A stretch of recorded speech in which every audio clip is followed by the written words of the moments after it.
of course, very excited because what unites us is this interest in law, democracy, and capitalism, and how they come together or not come together sometimes. So the book is titled Radically Legal, and our Berlin Constitutes the Future.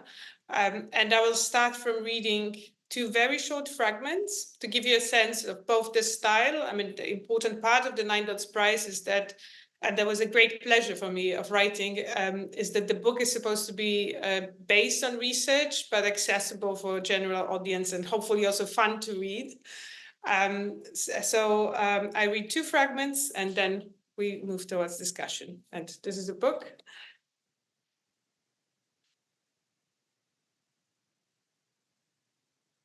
Because Herr Meyer was yelling, I couldn't understand his exact words. Frau Tams, on the other hand, was speaking with soft confidence, folding words I understood perfectly into sentences that sounded baroquely mysterious. But sometimes we get to feel the implications of what is happening long before we grasp it in words. That scorching summer, in a cool chamber of the administrative court in Berlin-Mitte, Herr Meyer and I had both arrived at the same truth, one that neither of us had really felt before, that I, too, was free. A student from Poland is not going to tell me what I can or cannot do with my property, Herr Meyer had told me a few weeks earlier. I had challenged his rent increase, and he had threatened to terminate my contract. When I saw him at his office with an oil-on-canvas painting of a red sports car behind his head, I sensed that he took his power advantage for granted. Now, in court, his face was contorted in a furious grimace. I had written my master's thesis on Walter Benjamin in Herr Meyer's apartment, and it suddenly occurred to me that my landlord must be experiencing what Benjamin called the mythical violence of the law. In his defense, he kept repeating the word Eigentümer, owner. Herr Meyer was the owner. And who was I? Amid the strange music of German legal jargon, I felt the mythical violence of the law burning new pathways through my identity. It was as if Frau Tams, a lawyer from the Berlin Tenants Association, were casting spells on me. With her first spell, she turned a poor student into a legal subject. With her second spell, she turned a Polish migrant into a rightful Berliner. For her third spell, Frau Tams said nothing. She left me in a space where I could turn myself into whatever I wanted to be. Because I was free. That scorching summer, the law completed in me a new notion of freedom. After years of just being free to go, Berlin had made me free to stay. And then I read a very short second fragment from the introduction, because the book, main collective protagonist is the Berlin-based grassroots movement called Deutsche Wohnen und Co. enteignen, translators expropriate Deutsche Wohnen. And this movement is trying to achieve this revolution through the law. So this little fragment will give you a sense of what the movement has done so far or what it attempts, and then we can move straight into discussion. I remember waiting, excited, at the Danziger Straße tram stop in Berlin. It was a sunny Sunday. On 26 September 2021, the city shimmered in the Indian summer, and 1 million people decided to take 36 billion worth of housing away from big finance. A total of 59.1% of Berliners voted yes in a referendum to expropriate more than 240,000 apartments owned by stock-listed multi-billion euro corporations. Most of these apartments were once publicly owned. They were privatized for knockdown prices in the 2000s. Now, Berliners want to socialize them, to turn them into democratically managed commons. Imagine this. 240,000 investment properties will be withdrawn from corporate asset portfolios and restored to their primary function as people's homes. A new public institution will distribute and manage this housing in a democratic way, catering to the needs of all Berliners, not just the current tenants. The city will compensate the corporations for the property, but it will be below the current market prices. The rents must be affordable. Expropriating multi-billion euro corporations might sound like a revolution, but no one is storming the Reichstag. The social movement Deutsche Wohnen und Co. enteignen, or DWE, won the referendum by following established democratic procedures. The 1 million yes votes for socialization came from across the political spectrum. The weapon with which Berliners will expropriate the stock-listed corporations is peaceful but powerful. It's the German Constitution, das Grundgesetz. This revolution is radically legal. It is powered by the law. Etymologically, radical means proceeding from the roots. And DWE is challenging global financial capital by going back to the roots of Germany's legal system. Among the fundamental rights laid out in the Grundgesetz, there lies a forgotten clause, Article 15. It allows land, natural resources, and means of production to be expropriated and turned into public property for the purpose of socialization, Vergesellschaftung. So that would be the fragments.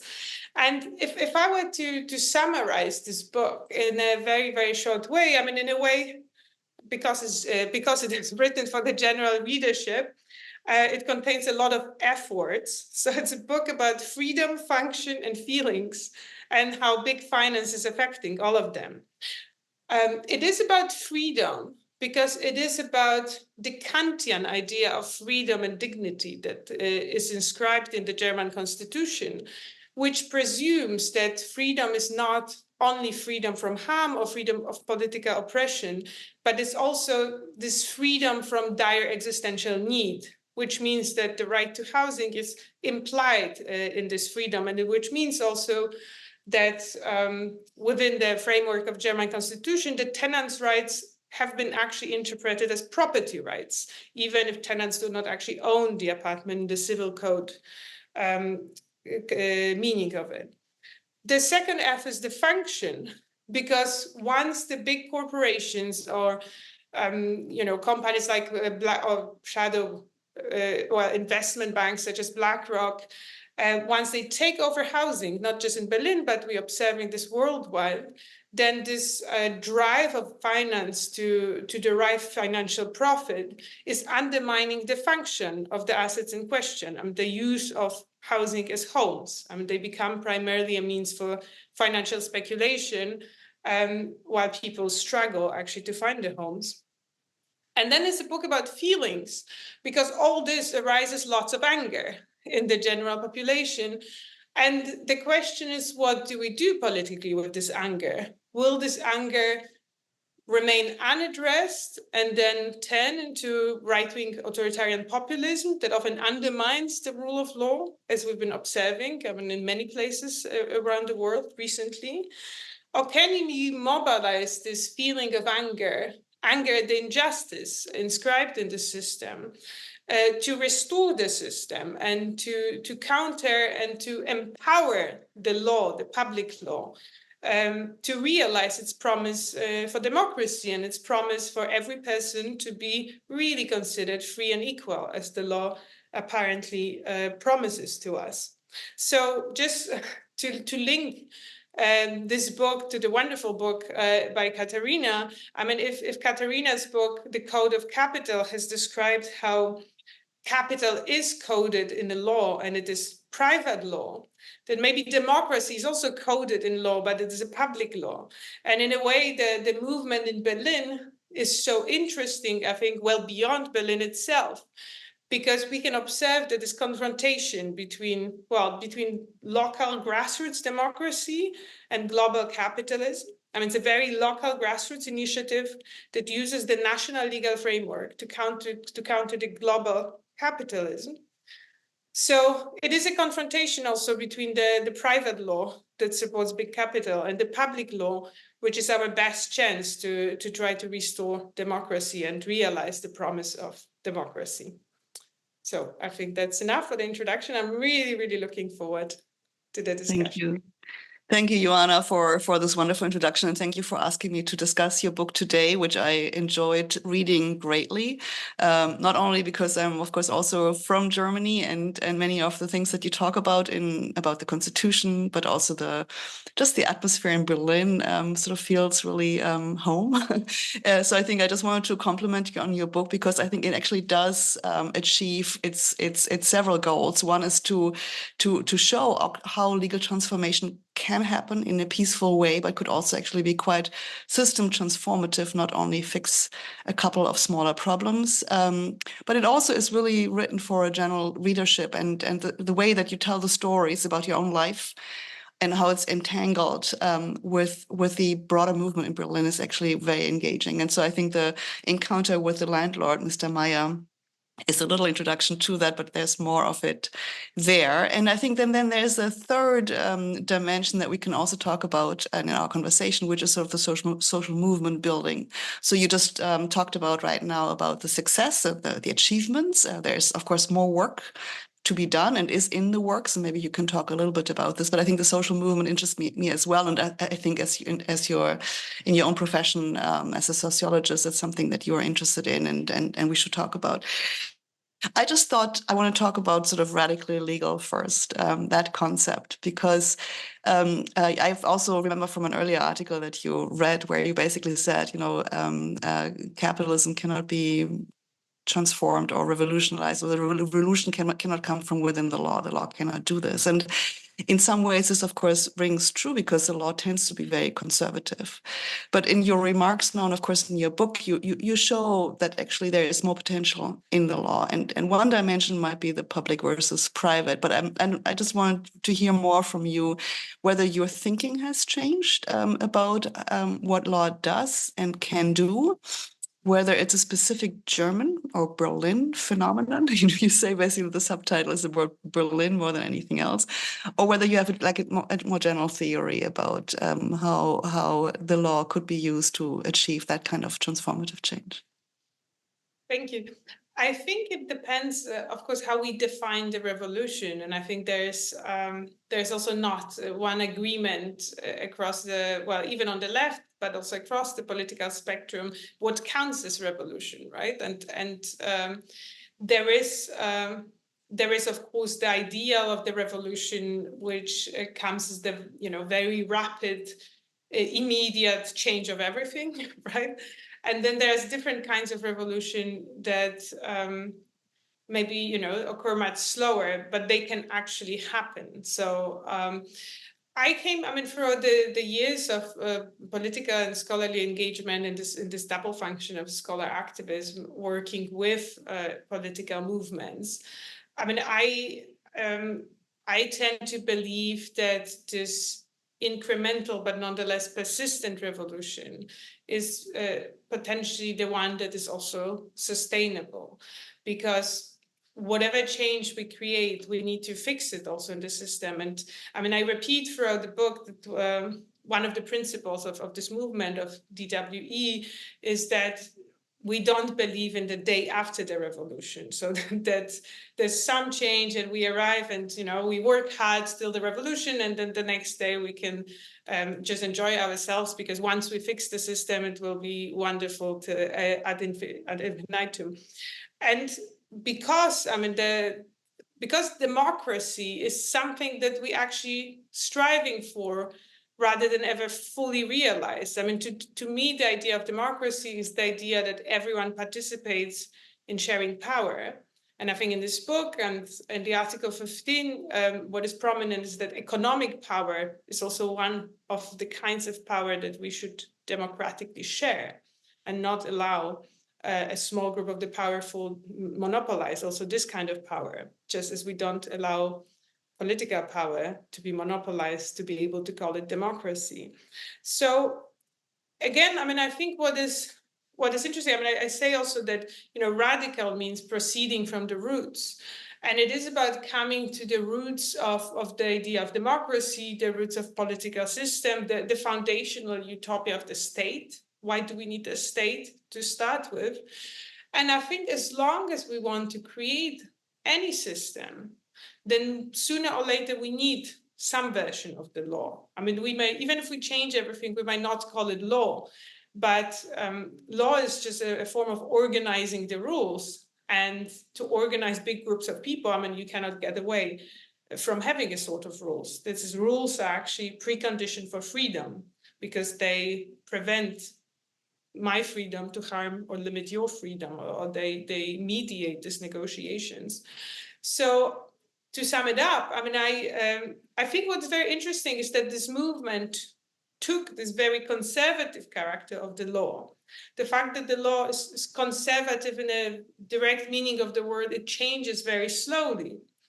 And because it changes so slowly, the German constitution preserved certain version of social democracy that the political system has not preserved. I mean, the political system has gone really towards the neoliberalization and in a way rejected this idea of social democracy.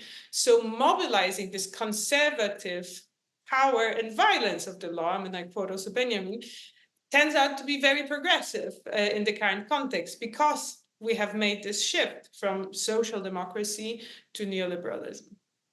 Yeah, I'm also interested in. So I think I agree with a lot of what you've said, but I think it's also we need kind of a mind shift, both on the progressive side, and I'm just wondering what it took on that side to say, let's just take the law into our own hands. And here, actually, we do have, it's a lucky coincidence that Germany does have Article 15, which has never been used, right? And I think you talk in the book about the fact that a lot of people, just looked at this and says, well, that can't be, but it's there, but it had not been used. So maybe you can share some ideas about this. But I think then it really clashes with today's mindset, both in Germany and in the world. And I just wonder whether we could talk a little bit about Gillian Tett's recent little op-ed, which mentions your book and uses this as basically as a warning to some of the real estate investors and saying, well, at the very least, you have to build housing, right? You can't just only make a lot of money, you have to build housing. And I'm wondering how you would respond to that kind of argument.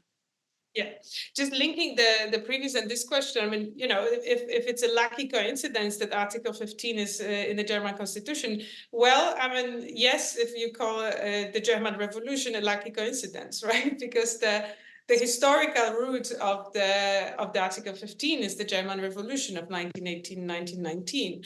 And in this sense, again, it shows that revolution, it might be something that happens over very, very long term, right? Because there were many people who really fought first during the German Revolution to have this article there. Then in 1949, as the constitution was written, I mean, ironically, the SPD, the German Social Democrats, that now opposed this article, in 1949, they really fought also to not only to have it inscribed in the constitution, because back then even Christian Democrats wanted to have this article in the constitution, but they fought to have it as radical as possible, right? To make sure the compensation is below the market prices and so on and so on. So you see this in a way that this revolutionary ideas that you've always had a groups of people fighting for it. And so this revolution is being realized just very, very slowly, right, over the course of history, but something is happening. Now, coming back to the little op-ed by Gillian Tett in the Financial Times. I mean, she did after the book launch. I mean, there was this little op-ed. Was lovely. Was illustrated also with Berlin Bear, who was like in the aggressive attack position with big teeth.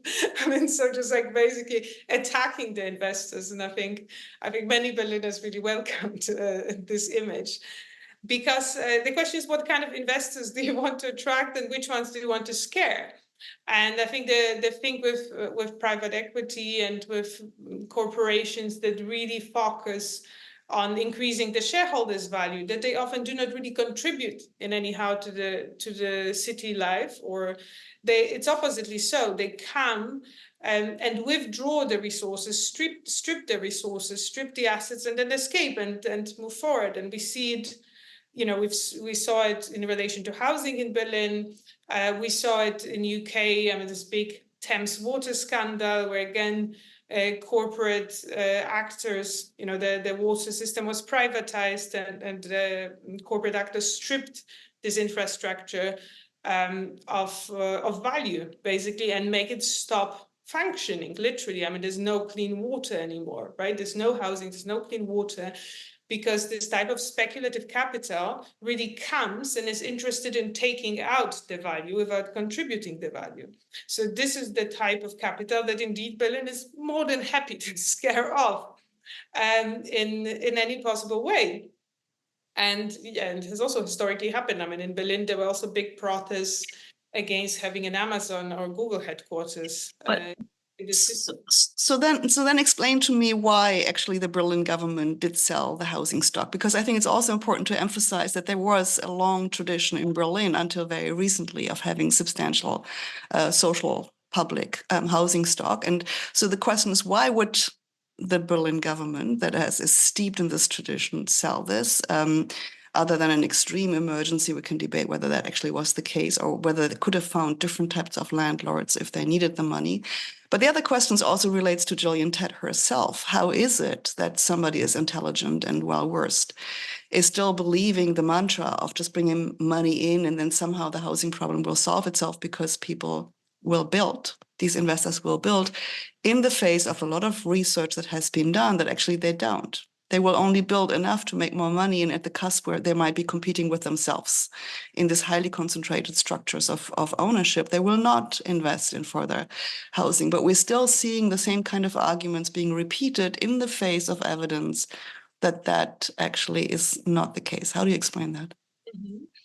Well, I mean, first, the question of privatization. I mean, in many cities, I mean, in Europe, I think almost only Vienna is the prominent example of the city that resists this trend of austerity and privatization that went around. I mean, Berlin privatized in the 2000s. And I think the difference with UK is that the housing was privatized not to the tenants, as in Thatcher's right to buy, but the whole huge portfolios of public housing were privatized to private equity things and this corporate landlords, which means it was more than just privatization. It was privatization plus financialization of housing, I mean, that were happening at the very same time.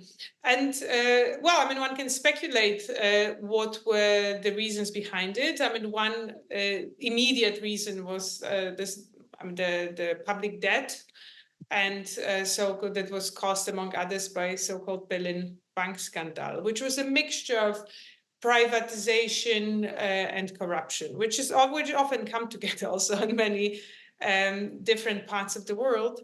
But this was this moment in the 1990s where the conservative government of Berlin had first big ambition to turning Berlin into banking metropolis.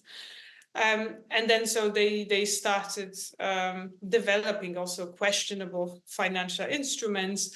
And that was also linked to corruptions, because some prominent politicians also couldn't help themselves and devise different kinds of VIP funds. So basically funds in which all the risk was transferred to the public and all the gain was transferred to the private, which is what we're observing again and again and again, right? And in each of these cases, the law, also, as you described in your book, I mean, of course, this is all also allowed by the law, and there's different legal constructions that allow that. Now, of course, since our initiative started, the typical argument that that is mobilized against it is that, oh, if you make housing public again, this is not going to build any housing. You're just going to waste the money on the compensation, and no new housing is going to emerge. Now, this is absolutely not true, because, I mean, why did this private corporation even bought this housing to start with? It is because rents brings profit. I mean, this housing is profitable. Now, the question is what happens with this profit? Right now is being transferred and extracted to the shareholders, none of which is in Berlin. I mean, there's been research that shows it. Often it's in tax haven, Cayman Islands, Luxembourg, and so on and so on. So this money, I mean, money that comes from Berliners' salaries, right? Because Berliners work, earn money, then they pay the rent, and then this money is gone. It doesn't even circulate in the local economy because these landlords do not spend this money in Berlin or even in Germany. And so it's being completely gone from the economic system. Now, if you make this housing public, even if you lower the rents, this housing still brings profit. And this is a profit that historically has been reinvested to build more housing, because instead of funding a yacht of some shareholders in Cayman Islands, you can actually fund new housing. And if you look historically, who built housing in Berlin? The most housing was built by private or cooperative entities, and in times where the rents were most regulated, not where the market was free, actually, or freer, but when the rents were most regulated. And this also makes sense because housing is a long-term investment. I mean, it's a type of investment that doesn't bring immediate profit because you have to really invest a lot of money to build housing, and you get this money back, but over a very, very long time, which means state, municipality, cooperative, non-profit driven entity can totally afford it. Someone, an entity that is structurally oriented towards short-term profit will never do it. And then again, what we see, I mean, this corporate entities, despite earning billions and billions of euros in rents, they actually do not build. Yeah, no, I think so this goes back to the second question I asked, is how is it that we still believe the same kind of arguments? And so we're running in this circle. And what I find interesting again is that, you got the referendum passed. I mean, nothing happened. Maybe you can say a few words about that as well. The political system did not get into motion, but I think you're trying to follow up on that. But I think so. What does it take to convince the Berliners, and maybe what does it take to convince people in London or elsewhere who are suffering similar fates to understand that the typical arguments that are being presented are deeply flawed, and that there are other ways of doing it, that there is not no alternative, but there actually are alternatives in that sense. Exactly, and there has always been alternative. And another protagonist of my book is public housing built in the 1920s. I mean, with Bauhaus architect. I mean, some of the best quality houses in Berlin are actually built with public money, and in very innovative also legal forms. I mean, so there was this one of the institutions described is called GEHAG, which is also some sort of, it's a non-profit corporate entity. So it was association of non-profit shareholders put together to build excellent quality housing very quickly and with affordable prices. And this is beautiful. I mean, some of this housing is on the UNESCO heritage list because it's really, well, it's a stunning examples of architecture.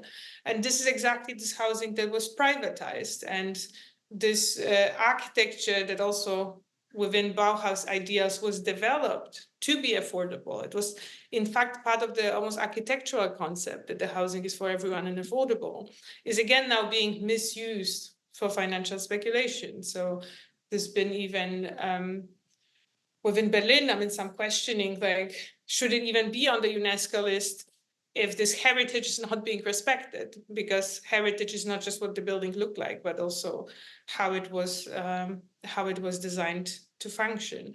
So the fact that there is an alternative, and there has always been, is also not just an idea that, it's not like a floaty utopia. Actually, we can, go in Berlin to see these estates that are still like among the most beloved estates, and that people that, and with stunning architectural details, right? I mean, the estate, one of the estate I described was in 1920s designed also to be pleasant to live during times of pandemics, interestingly enough, right? Because back then it wasn't COVID, of course. This was tuberculosis, but this is the amount of detail and care that went into thinking about the quality of urban life. And that's the public public money should be directed towards this quality of public life. And it's also not that is entirely not happening. I mean, we have economists today like Mariana Mazzucato who writes about this mission-driven state, right? So this idea that the state is not just administering austerity and correct little failures of the market, but actually take this proactive role, as it used to also, to allow great achievements of humanity. There is Kate Raworth, who came up with the concept of circular economy, also called donut economics, which is actually very close to this historical idea of solidarity economy or Gemeinwirtschaft that founded Article 15. So it's, in a way, it's just another iteration of the same. So there are people thinking about these alternatives. But of course, because we're still in the mainstream paradigm of neoliberalism, this paradigm defends itself by just repeating the same arguments over and over, even if we know they do not work. Yeah, so let me maybe let me just sort of maybe then ask sort of the next question is that relates law and social movement. So I think, you know, it's a really interesting process to look at how people who were dissatisfied with the living situation in Berlin, prices were going up.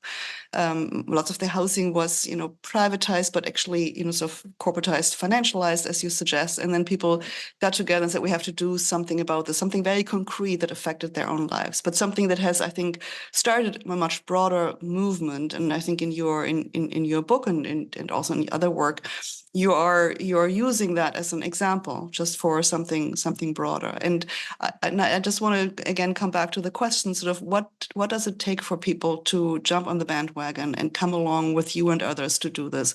What does it take for somebody like the tram driver in Poland with whom you start your book that just pulls the brake and says this tram is no longer going anywhere because we're now on strike and we want to fight for a better future? So what does it take for people who are clearly dissatisfied with what's happening? We see this in so many countries, and we see this reflected in so many elections right now. What does it take to flip this anger into something positive and say, we want to fight for a better future, we want to do this peacefully, but we also actually do believe there are alternatives, and there are alternatives also in the law, not just in practice? I think you were asking also before about the, you know, the specificity of Berlin or specificity of Germany.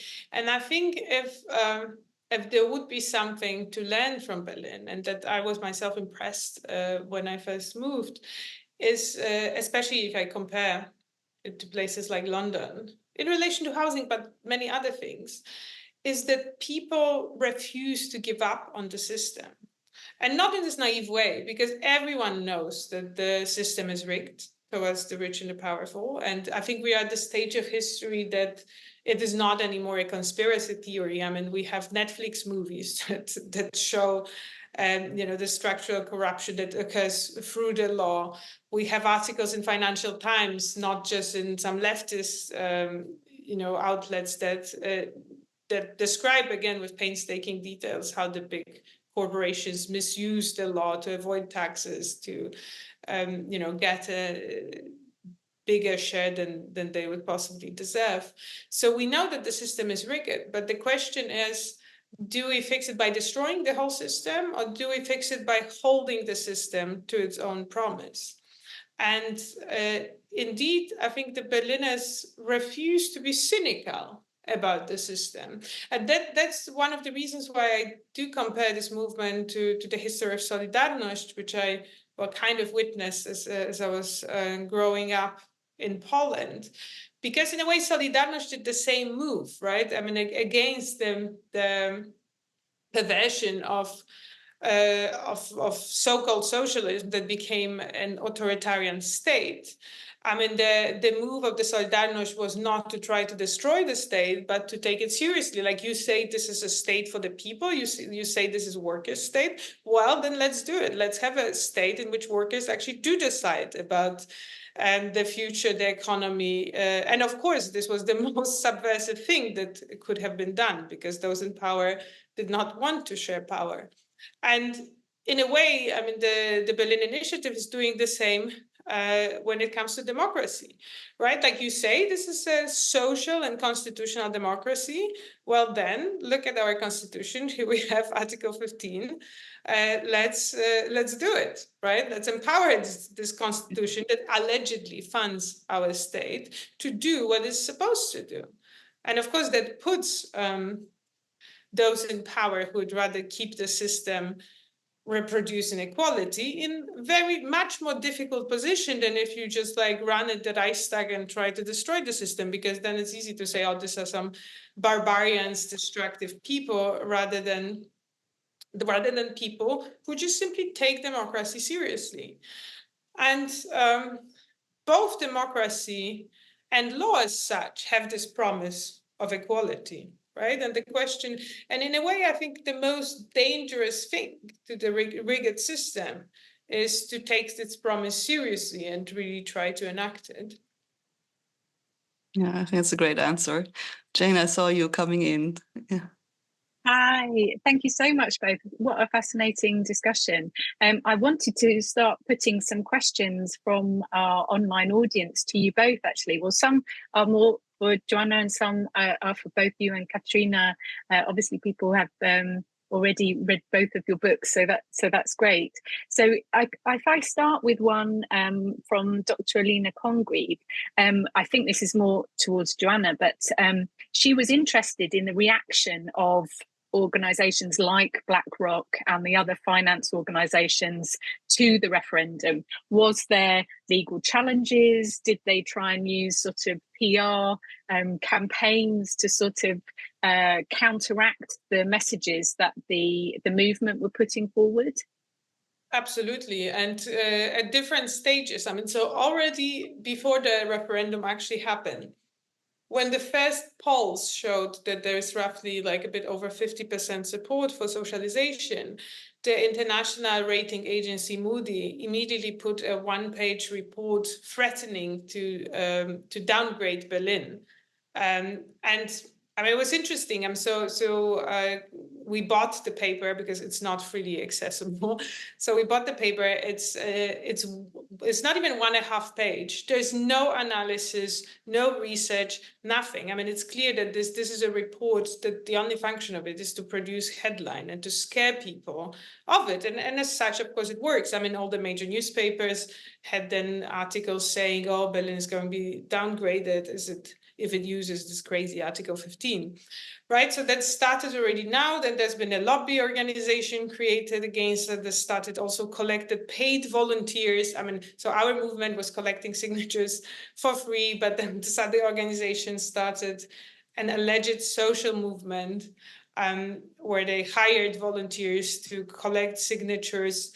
And it was interesting. I mean, apparently for affordable housing, and it was only with a little print at the bottom of the page was written that affordable housing would be achieved by countering socialization and countering the rental freeze that back then was also an operation in Berlin. So how exactly it was supposed to be achieved is unclear. But so there's been a lot of this mobilization. And last but not least, I mean, most importantly, as Katharina mentioned, so we won the referendum, but it has not happened yet.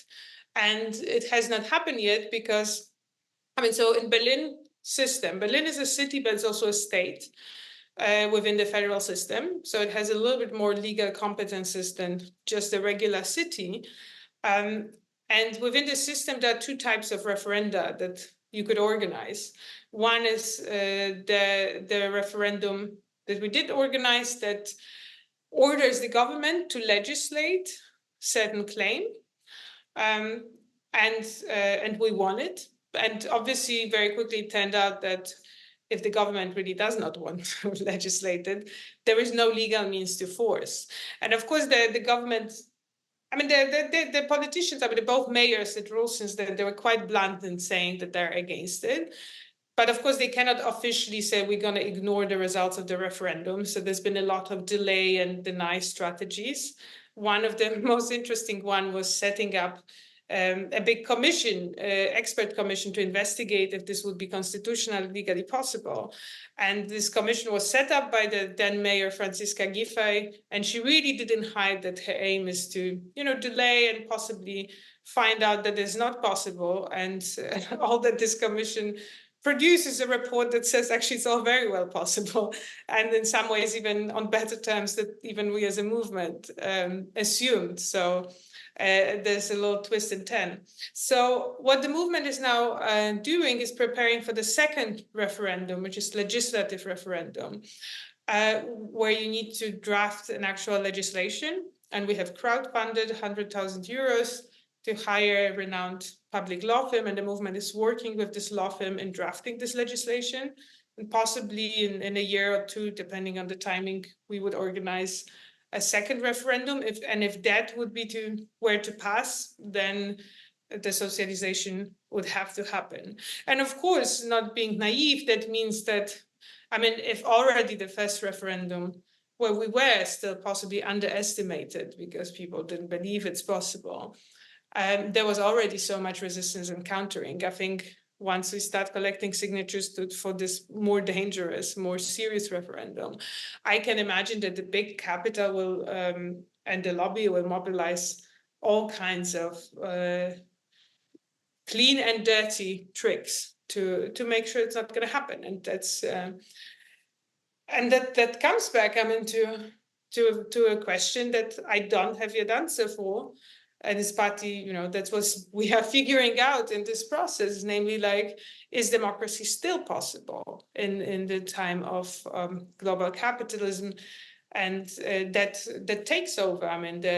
That can manipulate the media, the social media, what our attentions goes. We know how interconnected this.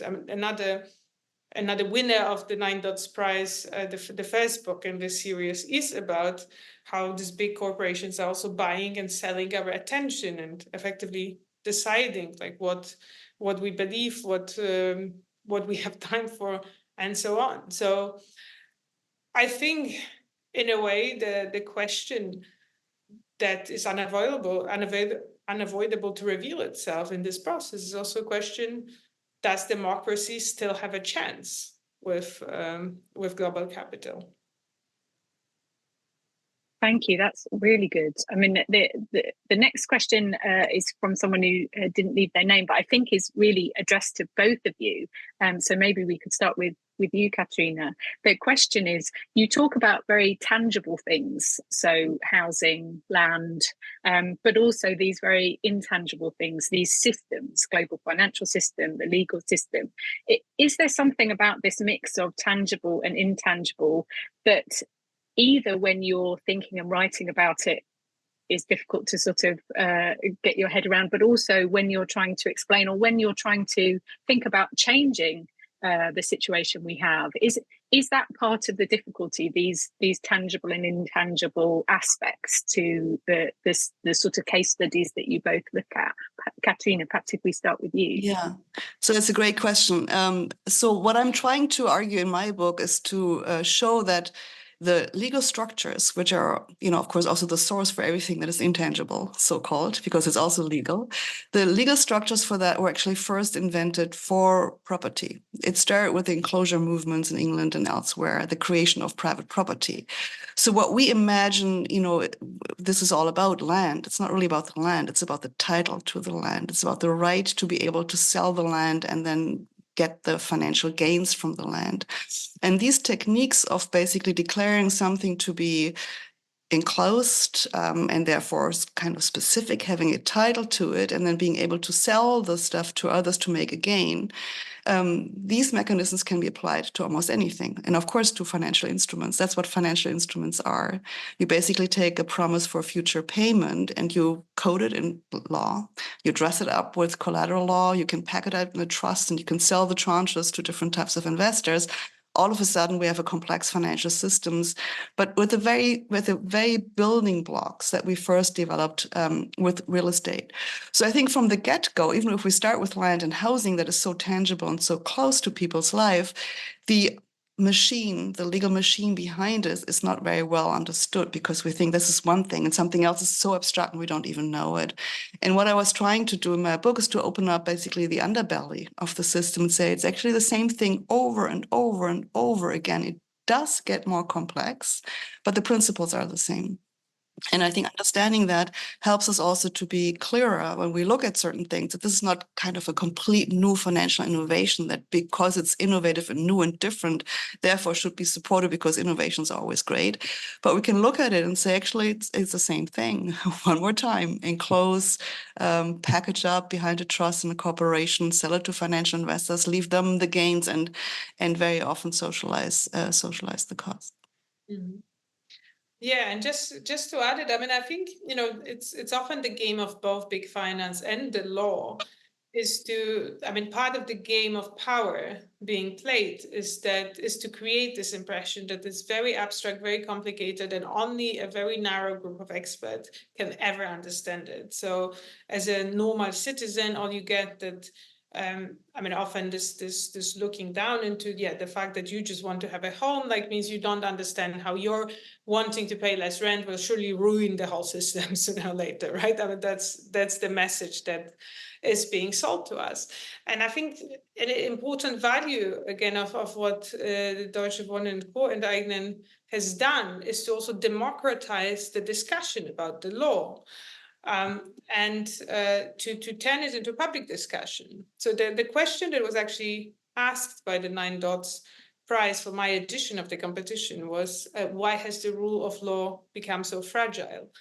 And my answer in short was that it has always been fragile, because the rule of law is based on paradoxes, and one of these paradoxes is holding the tension between the normative neutrality of the law and the fact that the realization of the law has its own politics, and that even if the normative ideal of the rule of law is that everyone is free and equal and the law is neutral, we well know that in reality that's not how it is. I mean, if you have more money for better lawyers, which corporations do, then of course, as Katharina once put it, then the law is not these neutral rules of the game, but the rules itself are becoming center of the game, right? So people push and pull, or not even people, because corporations are not people, which is also one of the arguments, that this abstract legal game of power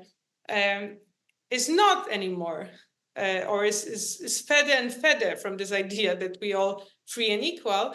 And that's the moment in which we are observing often that, the normal citizens stop believing in the law, and then you have the right-wing or authoritarian backlash of people who just don't believe that the law has anything to offer for them. And it's not, even if the ways that they're trying to address it are wrong, I mean, as a principle, I mean, their anger has some sort of rightful source. I mean, they know that the law has not been working for them.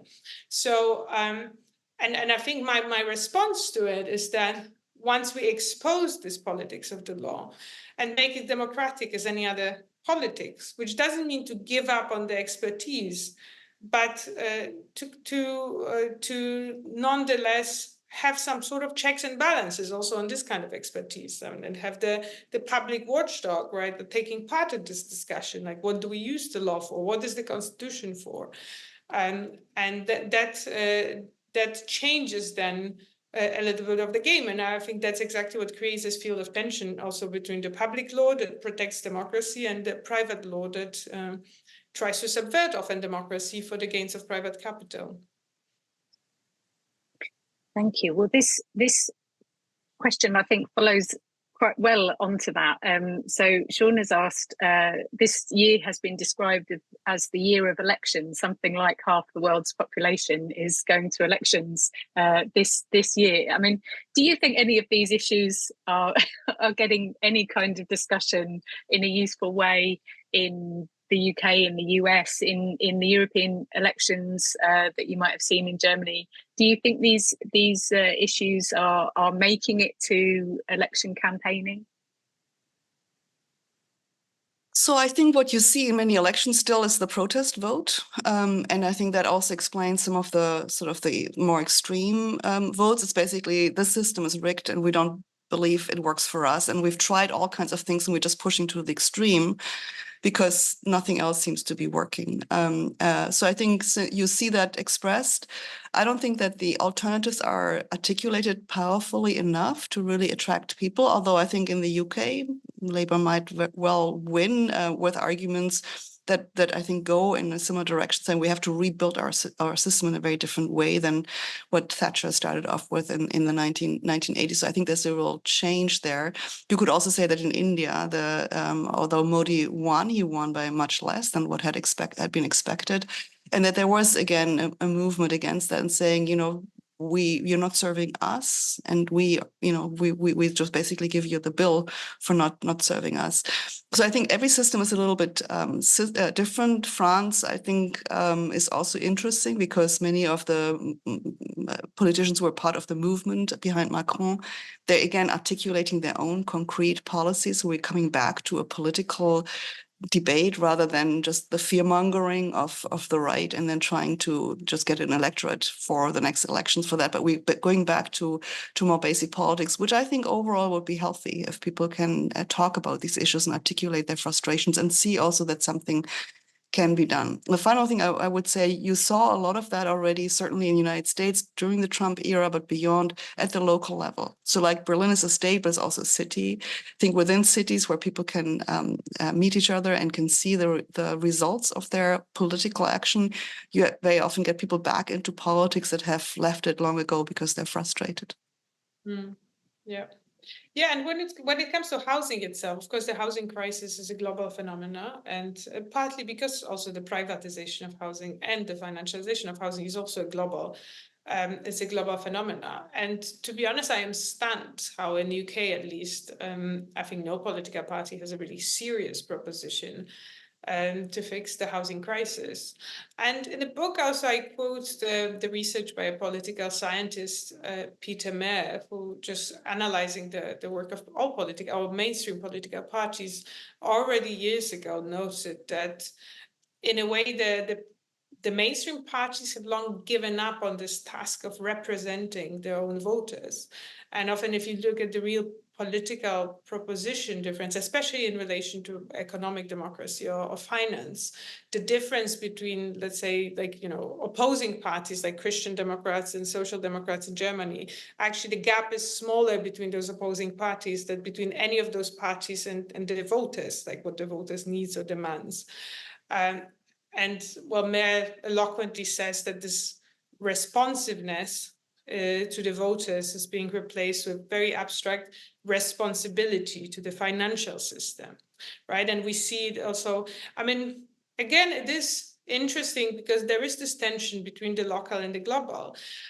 We saw, in Poland in 1989, in Greece after the crisis, we saw people and local constituency clearly going against certain version of austerity.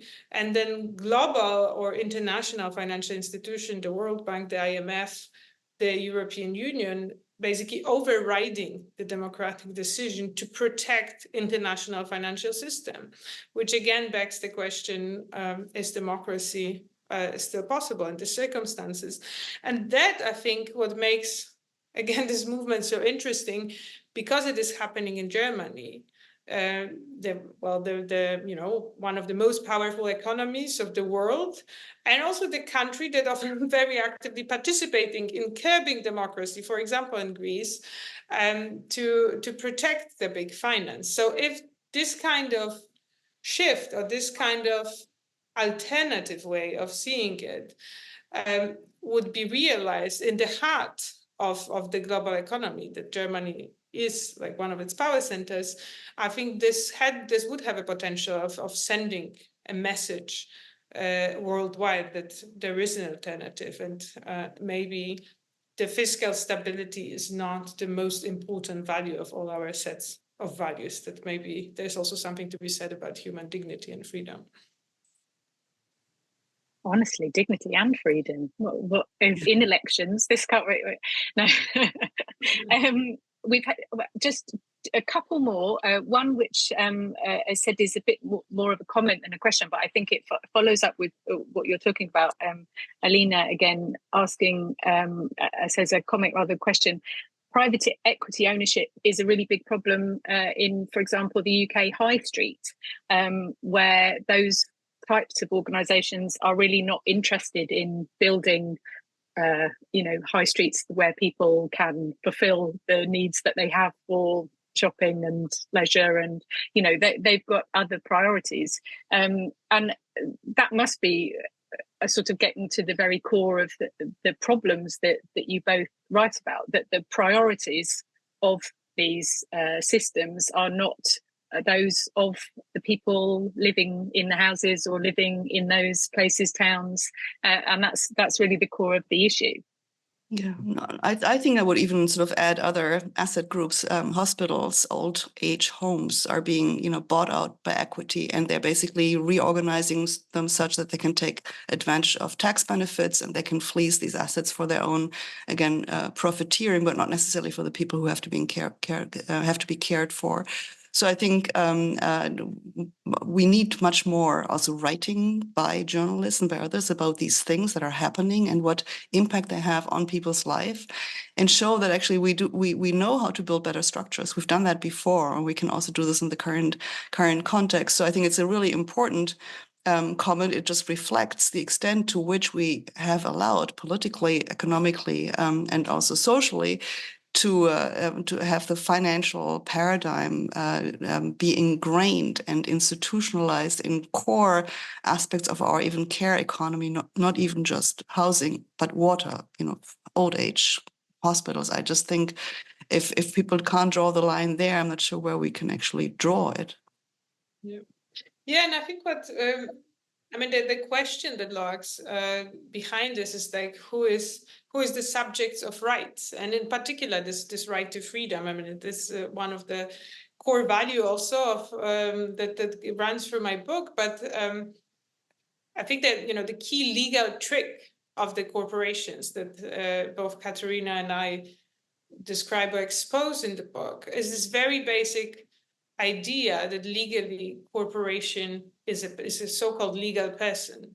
So it is not a human being, just let's start, right? It doesn't have a body, it doesn't have human needs or eat or sleep. It is technically, there's different theories, but it's a nexus of contract, or it's a legal abstract construction that gets the status of a human and therefore gets human rights, and often then trumps rights of real humans in the process. So the question is, do we equate freedom of a legal fiction with the freedom of an actual person? And at the moment, because it is legally equated, especially in US context, I think in Germany, it's interesting because in private law, it is equated, but the Constitution still privileges humans over corporations, right? And that's why also this kind of struggle is possible. But in the US, we saw otherwise. Like we saw that we saw rulings of the Supreme Court that basically gives corporations right to free speech, and that justified the unlimited influence, basically, of big finance of the elections and subverts democracy. So the question is, indeed, like, do we still, like, is human freedom the same kind of value as a freedom of a legal abstraction?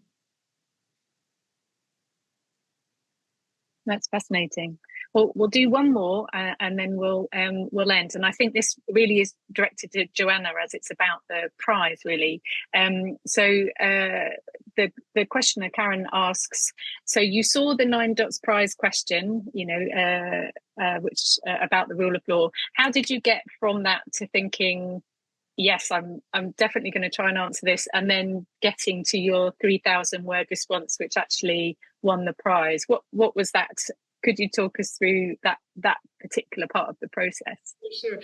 So the research that founded that made this book ultimately is almost 10 years of research in it. So the question of law and democracy and this tension between law and democracy is something that I've been dealing with for a very long time. So it was not when I saw the question that I started being interested in law and democracy. But I do remember the moment very, very distinctively. I was in Berlin in a cheap Chinese restaurant underneath like my apartment, and I was checking email on my phone, and I saw a newsletter from CRASSH that is hosting us today with the info about the prize and this question. And I was really like, oh shit! I mean, like I actually know exactly what I would answer, right? and that got me mobilized because, interestingly enough, also I mean, for a long time, but specifically also the 2 years of pandemics and before the competition, I had a troubled relation with academic writing. I started writing poetry, and I was really tired also of jargon, and tired also for political reasons, because it is a shame that so much of a really, really good and crucial research is not being read by anyone because it's unreadable. So this nexus of, oh, I really actually do have response to this question, and they allow me to write about it in a way that is not jargon driven, like really excited me. So I was really, really motivated because I knew I have something. I also motivated by this political cause and political mission. I actually did believe that I have something to tell, and I would want to reach a wider audiences with these messages. So the 9 Dots Prize. The fact that the question allied with what I was thinking, I mean, I saw it as almost the universe telling me what to do, you know. That's brilliant. That's really helpful. Well, I think we'll end it there. But thank you both so much, Katharina. We're so grateful for your time and your expertise and your brilliant questions. And Joanna, obviously, our winner. So congratulations on the book. And we know lots of people are reading it and finding it really, really fascinating. So thank you both so much. You will be able to see a video of this on the CRASSH website after, if people want to listen back to it. But for now, thank you both so much, and have a good rest of the day. Thank you. And congrats, Joanna. See you soon.